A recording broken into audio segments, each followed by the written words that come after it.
Kathrin Brunner is a Toronto-based holistic nutritionist, health educator, and movement teacher. She has a passion for holistic living and loves to share that in the clinic, the classroom, and the studio. Kathrin holds a degree in psychology and is also a graduate of the Institute of Holistic Nutrition. She is the co-owner of For the Love of Body and runs interactive workshops and events with an emphasis on hands-on learning. So she teaches fermentation, soap making, and how to make natural skincare products, and is a passionate advocate for living sustainably. Kathrin teaches nutrition and the environment, as well as psychology of disease at the Institute of Holistic Nutrition. Hi, Kathrin. Okay, let's welcome Kathrin Brunner. Hello. Thank you. Okay, and Kathrin will be going until about 3:05, and then we'll take any questions you have for Kathrin from 3:05 to 3:15. Thank you so much. Thank you for the warm introduction. I'm going to be talking today about simple ways that we can reduce our stress with techniques that we can do in really just a few moments. And in terms of these different ways that we can reduce stress, many of them are focusing on how we can facilitate or work on this mind-body connection. In terms of stress, I think one thing that's often important to note is that stress is not all bad. Stress is an adaptive mechanism that our body uses in order to respond to threat. And the ability for our bodies to be able to adjust and respond to a stressor is something that is a very intelligent system, that is something that's required. And I think often when we hear the word stress, we necessarily assume that all stress is bad. And all stress is not bad. Your body is able to respond to stressors, and our ability to respond to stress appropriately is actually an indicator of our overall health. In terms of our stress response, what tends to be an issue in our modern society is that our stress response system works very well in acute situations, meaning that something happens in the immediate moment, I respond, and then my system is able to recover itself. And this is a sign of resiliency.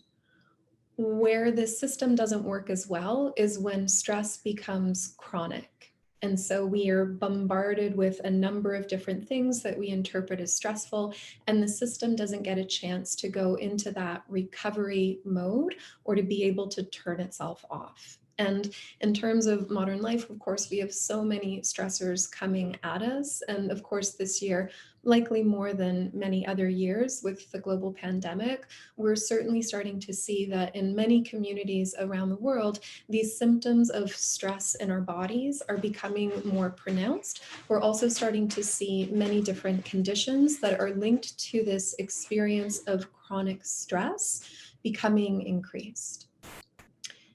In terms of some of the things that starts to happen when we're experiencing chronic stress, one that often gets disrupted is sleep. And for some of us, that might mean that sleep becomes more difficult, and that could be falling asleep. It could also be staying asleep. For others, we might tend to need more sleep, and that might look like we can sleep for 10 hours and still not feel rested. Or maybe that looks like we need a nap in the middle of the day because our energy starts to run out. We also see very commonly impacts on digestion. And in terms of our digestive system, we want to be in that turned off stress response stage in our rest and digest nervous system. And if we're in an acute stress response where we're in a fight or flight mode, this will shunt blood away from our digestive system to our extremities so that we could run away or fight if we needed to, which means that we then don't have the resources that we need to digest properly. And I'm sure we've all experienced the impacts of indigestion when we're feeling stress. And in terms of how that can sometimes also create shifts, might mean that we start to feel heaviness after meals. It might mean that we have more bloating. It might mean that we tend towards constipation, or that we even tend in the other direction towards diarrhea. We also see impacts on blood sugar balance, and this is for a few different reasons, but primarily when we're in a stress surge, or we have those stress hormones running through our body. Part of what they will do is liberate stored sugars into our bloodstream, so that if we were running from something, if we were needing to defend ourselves, that we would have the resources to be able to do that. Which means that when we're experiencing chronic stress, we might have these extra sugars being dumped into our bloodstream more frequently, which can start to look like symptoms of perhaps like ups and downs in terms of our energy. So we might have like periods where we're feeling restless and anxious, and then as that blood sugar drop comes back down, then we start to feel like lethargy, or like it's really difficult to become motivated. Other things that we might also see is impacts on metabolism, and part of that will be the blood sugar imbalance that's created from those stress hormones. Some of that might also happen in terms of changes in our appetite. We also see that stress can have an impact on our gut microbiome. And the gut microbiome has a big impact on digestion, but it also has a big impact on the types of foods that we tend to crave, which might also explain why for many of us, when we're feeling stressed, we'll often tend to notice that we get more sugar cravings. And those sugar cravings are sometimes being created by the microbes that are in our gut. In terms of mood, we certainly see that stress has a big impact on mood. And certainly the community I'm in Toronto, we're noticing that there are increasing rates of tendencies towards depression, tendencies towards anxiety. We're also starting to see more issues coming up with social anxiety. And of course, this is such an impact coming from the time that we're in with the pandemic. In terms of our immune health, there's a number of different ways our immune system might be impacted. And one of those is that if we're again in this stress chronically, if we are in an acute stress mode, our body isn't so concerned with low-grade inflammation or a low-grade infection. What it's trying to do is mobilize us to survive, which means that similarly, how we dampen digestion when we're in a stress phase, the body also dampens its resources towards fighting infection, which I'm sure, again, we've experienced this periods of our lives where we've had higher amounts of stress. You've probably noticed that you get sick more often, or if you do get sick, it takes a little bit longer for your body to recover and get over it. Other things that we tend to see over time is that as our focus gets shifted away from repair, we might also start to see things like longer recovery time, or we might start to see things like loss of muscle mass. And this can sometimes also look like someone who feels like they're doing a lot of work, say, in terms of strength training, or let's say they're exercising a lot, but they're just not seeing any changes in their body. They might continue to lose muscle mass. And this is sometimes because of chronic stress.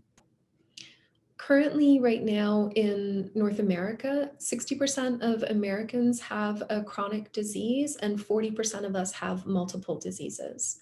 We're also starting to see the age where the first chronic disease becomes diagnosed is shifting to younger and younger ages. And currently right now in the United States, the average is age 27 when the first chronic disease becomes diagnosed. And certainly there is a connection between this prevalence of chronic stress and why we see more chronic conditions. And these stats here are ones that came from 2019. And so, of course, we might anticipate that some of these numbers may go up given the year that we've had in 2020. So how do we reduce chronic stress? In terms of reducing chronic stress, there's a number of different elements that can make a really big impact, and I'll try and provide some really simple options that we can do on a daily basis that only take a few moments. One of the first things to look at with stress is whether or not there's any biological reasons behind it. And certainly when we think about things that could be happening internally, it might not be as obvious. So certainly if I have a deadline at work, that's an external stressor I probably perceive. However, if internally I am reacting, say, to the dust in my house, I might not realize that as evidently. And if we have allergies, that can really trigger our stress response system to go off. We can also trigger that stress response system to go off if we have blood sugar imbalances, and that might come from having a high sugar diet. Other things that can really impact our stress resiliency is sleep. And certainly, again, stress can impact whether or not we sleep, but we can also see that the other way around. If there's something that's externally disturbing your sleep, let's say, for example, you have a young baby at home, right? New parents know this intimately, right? Those periods of life when we have something externally impacting our sleep, our stress resiliency can really go down. Distraction can be a way to also think about how we work with stress. And we can use distraction in positive ways, which I'll elaborate on in a couple moments. But we can also use distraction in ways that are actually depleting of the system. And we'll talk a little bit about what that means. Other ways that we can reduce stress is through movement. And I'm using the word movement here intentionally as opposed to exercise, and I'll elaborate on why I choose to use that word. Active relaxation is a fantastic tool for reducing stress, and there are multiple different techniques that we can draw on to do this.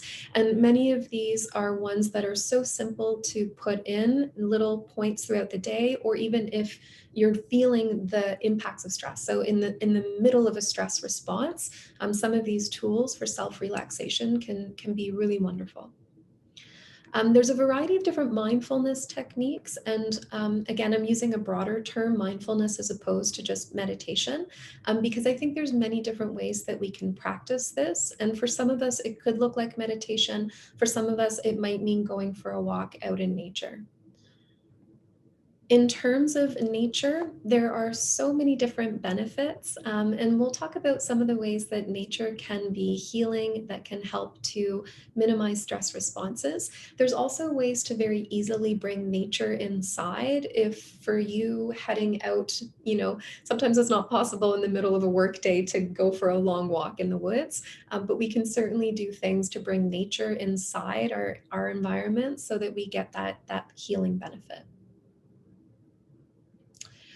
In terms of blood sugar imbalances, this would be a big one to look at. And again, this might be a place where we begin with diet and seeing whether or not we have high amounts of sugar in our diet. Currently, right now, the average for Canadians is 26 teaspoons of added sugars per day on an average Canadian diet. So certainly, we tend to have a lot of sugar hiding in foods and many processed foods. And so often this can be a big contributor to blood sugar imbalances. Circadian rhythms are another big impact, and this can have an influence on our blood sugars. It can also have an influence on our energy levels and how well we're sleeping. And with our circadian rhythms, that's partially becomes imbalanced because we often don't spend as much time outside so that we can calibrate to the sun and the lack of sunlight and how that sets those circadian rhythms. But it also becomes complicated because of indoor lighting and the blue light that's emitted from screens. So that can also sometimes be a big determiner to why we might be getting one of our stress hormones, cortisol, released at inappropriate times, like when we're trying to go to bed, if we've been looking at blue light, which would simulate the sun. In terms of sleep, this is such a large topic, and certainly we could talk for many hours, which we do at IHN in various courses, because sleep is so paramount to health. And there are many different ways to determine why somebody's sleep might be off, and then depending on the causal reasons why, figuring out the appropriate recommendations we might make to be able to get quality sleep. Toxicity can be another source, and certainly, again, that can come from allergens, can also come from exposure to heavy metals, which could be lead in pipes, could also be mercury from amalgam fillings, and certainly we also have a number of environmental pollutants, and one of our courses at IHN is Nutrition and the Environment, where we really look at some of those pollutants that might be in the household and how they might contribute to various symptoms that we might be experiencing in our bodies. Imbalanced microbiomes can be a big trigger for stress as well. And I mentioned the gut microbiome, but we also have several microbiomes around our body: skin microbiome, nasal microbiome, oral microbiome. And when these microbiomes become imbalanced, that might tend to cause us to become less resilient to stress. Now, in terms of some of the tools that we can use, distraction is one where, if it's intentional, there's really good evidence that this can be a good way to slow a stress response. And by intentional distraction, I mean noticing that we're stressed and choosing to take our focus away from the thing that's stressing us to something that calms us down. This can be calling a loved one. This could be playing with a pet. I currently have a kitten sleeping on my lap, which has been fantastic in terms of keeping stress down. We can use humor. That might mean, looking up cat videos online or sharing a joke with a friend. Drawing, music, journaling. These are all techniques where we're intentionally shifting our attention. There is also evidence that things like gaming or social media or watching TV or streaming on Netflix can serve as an intentional distraction that can reduce our stress response. And I think, again, it's important not to lump all things as bad just because they can go wrong. There can be a real tool for deciding to shift your focus away from something and maybe looking at some images that friends have posted on Instagram, and that creating a sense of happiness and distraction. That's totally okay. Where things can tend to go wrong with distraction is if we're using distraction as an avoidance technique, and really then whatever that stressor is just getting bigger and bigger in the background. So that can sometimes end up going in the wrong direction.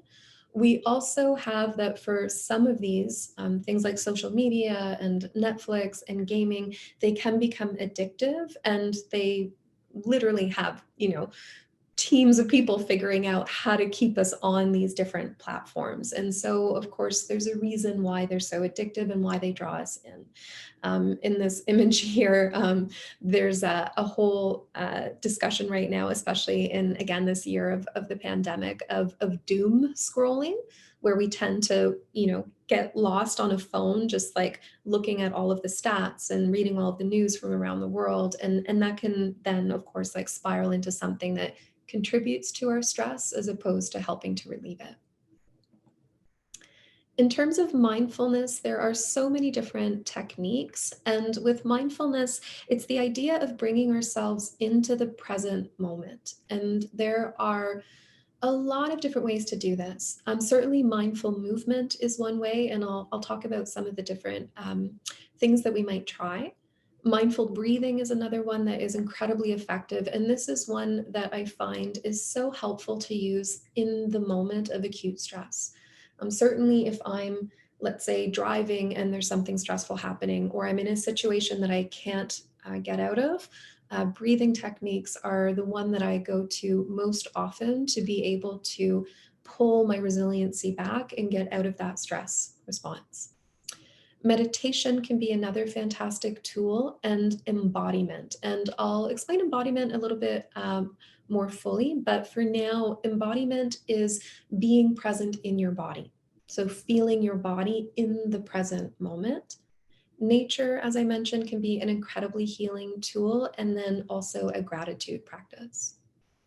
In terms of movement, some things that are important to note is and I've got this picture here of this sweating, tongue sticking out person that doesn't look so happy to be on this treadmill. In terms of movement, I think we often have a culture of no pain, no gain, or the harder you work, the better it is. And in terms of the health of our body and our stress resiliency, this is not the case. Movement should be something that feels good, something that you enjoy doing. If you're engaged in some form of movement and you can't stand it, or you're literally just trying to distract yourself from the fact that you're on this treadmill the whole time that you're on it, that's probably not the best in terms of overall resiliency. The other thing that can also be a problem for our stress response system is overexertion. So when we look at the benefits of movement on the overall body, something like 20 to 30 minutes of gentle movement is what our bodies adapted to the best. So this might look more like a walk than it does doing an intense HIIT workout. If that HIIT workout works for you, that's fantastic. But again, we want to make sure that we're not going to the point of overexertion, or that we're not engaging in this type of movement because of a sense that we should, as opposed to something that actually makes us feel joyful in our body. In terms of the benefits of movement, exercise is actually more effective than Prozac at reducing anxiety and depression. So certainly movement is something that your body is designed to do, and it's designed to do that in ways that have to do with many systems, whether or not we're talking about the circulatory system, digestion, the lymphatic system. You were built to move. In terms of gentle forms of movement that I would recommend, there's a number of practices that can be quite nice to try if you haven't taken some classes like this. But Qigong is a wonderful form of movement. There's restorative yoga classes, Tai Chi, and there are many, many different studios now that are offering virtual classes, obviously. So it's a nice time to be able to try different classes and see what works best for you. Walking is also a gentle form of movement that is incredibly healing for the body.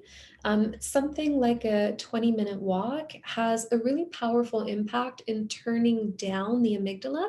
And the amygdala is the part of your brain that decides whether or not to perceive an event as stressful or to let it roll off of your back. And so getting the amygdala to quiet down can be a really fantastic way to not respond to a stressor. And this is why I often will go for a walk if I'm feeling stressed or overwhelmed, to clear my head. And it allows me to gain new perspective and to feel again more energy to deal with whatever that situation was. Self-massage can be another fantastic way to move the body. And this can look like gentle stretching. This can look like using little massage balls or little bands that we use. But this can be a fantastic way to, again, move the body, but in a really gentle way. Breathing is such a fantastic tool to use to reduce stress. And the diaphragm here is the primary respiratory muscle. It attaches to the bottom of the lungs. And when you take a breath in, the diaphragm contracts and it pulls your lungs down, which creates pressure changes, which causes us to breathe in and exchange gases. In terms of that diaphragmatic breath, the key to why it's so beneficial to stress is when the diaphragm goes down and we fill the lungs with air and we squish our abdomen, that creates some pressure against a nerve called the vagus nerve. And the vagus nerve is the nerve that essentially decides whether or not we're in that rest and digest mode or whether or not we're in fight or flight. And the ability for the vagus nerve to be able to fire easily, its tone, in the same way we could say a muscle can be toned, a nerve can be toned, and the overall tone of the vagus nerve is really what decides how well you respond to stress. And one of the easiest ways to tone your vagus nerve is to breathe with your diaphragm. And in our culture, I think many of us don't breathe well with our diaphragms, and this can have many different reasons, from tight restrictive clothing, to the idea that we're meant to pull our bellies in, to breathing with our chest when we're stressed, and then starting to use those muscles even when we're not stressed. But certainly learning how to do a belly breath again can be a really healing technique. There's multiple different ways to learn this. There's lots of different apps that you can use. Some of the classes I mentioned before, like a yoga class, would also generally teach breathing techniques to find that diaphragmatic breath. My favorite way to do it is on the back and just placing hands on the belly so that you can feel your belly lifting and lowering as you breathe. And if your belly is moving when you breathe, then you're doing a diaphragmatic breath. Other ways that we can also help to tone the vagus nerve is by humming. And the vagus nerve goes from the brain, it innervates most of the organs. And when it moves from the brain down, it travels through the neck. And when we create humming, that reverberation actually, again, helps to tone the vagus nerve. So something as simple as humming a song every day can be a fantastic way to improve your stress resiliency. Which I think back to my mom, and whenever my mom is stressed, she naturally starts singing. And this is clearly an adaptive technique that she's learned to be able to soothe herself. My mother, like myself, is a horrible singer. We're both incredibly tone deaf. So I will not demonstrate humming, and you can thank me for that. Splashing cold water on your face is another fantastic tool to increase vagal tone. And this is one that, again, many of us do this automatically. You know, if we're feeling stressed, like going into the bathroom, splashing some water on the face often helps us to feel settled. And so there are many of these that, like my mom, you may already intuitively be doing. I think many of us, when we're feeling stressed out, that response to take a deep breath, it's one that's intuitive wisdom from your body. Your body knows how to settle itself. In terms of meditation, there are many different forms of meditation. And I think often similarly to exercise, where we have this message that it's no pain, no gain, and that's not actually how the body works. I think we often have this similar thing with meditation, where we think meditation means that you have to sit in a certain position with your hands in a certain shape and have to be making certain sounds, and that couldn't be further from the truth. There are many different schools and types of meditation, and in essence, it's providing a way to start to quiet the mind. And in the same way that we can tone our vagus nerve, we can also tone our mind. The ability to be able to connect to coming back to the present moment is something that meditation teaches us. Meditation helps to lower stress hormones, and that's quite significant. So that's almost 50% reduction in stress hormones. And individuals who have been meditating for 4 years or longer will have longer telomeres, and telomeres are part of our genetics that essentially determine our lifespan. In terms of tools for meditation, if you've not tried it before, there's certainly many classes that are happening. And again, many meditation schools have taken their classes online during the pandemic. So it's a fantastic time to try it from your own home. There's also apps that I would recommend: Headspace, Calm, Insight Timer. These are all fantastic apps that you can try. There's also biofeedback devices. In the image here, we're seeing a biofeedback device called a Muse, which is a wearable headband that you wear that gives you in the moment feedback in terms of where your brain waves are at. So that's also something that you can try if you like using an external tool for support. Then embodiment. And embodiment, again, essentially just means that you have the ability to come back into your body, to notice where your body is in space. And part of the reason why embodiment practices are so effective at reducing stress is it changes where the information is coming from and where it's going. So in a stress response, we often have the brain sending signals out to the body. And if we can establish a different direction, send signals from our body back up to our brain, this can sometimes be a way to improve our stress resiliency. It's as if you're telling your brain, it's okay, here I am, I'm in space, everything is okay. And in terms of those embodiment techniques, there's many different ones, similar to there's many different types of meditation or many different types of movement. But primarily we can break them down into two large categories. The first being physical. And physical forms of embodiment mean you literally feel your body in space. And this can be why practices like yoga or Tai Chi or Qigong are so therapeutic, because they get you to notice where you are in space as you're moving. Something as simple as right now, wherever you are, if you're seated, feel what's in contact with the chair. If you're standing, feel your feet in contact with the ground. But something as simple as feeling what's contact with the ground can be a way to turn off the stress response system. The other thing that we can also do is cognitive techniques, and these are often used in lots of different forms of therapy, especially for anxiety. And cognitive techniques that embody us will again orient us to where we are in space and what we're experiencing. And one really common cognitive technique is to name what you're feeling, which literally looks like, if you're feeling anxious, saying, I'm anxious. Okay, I'm noticing this feeling, and that feeling is anxiousness.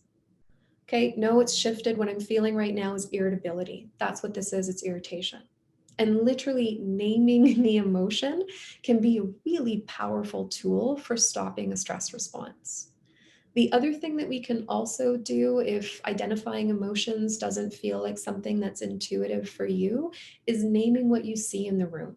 And this can look like, for example, how many red objects can I find in the room, and looking around, flower pot, book, pen.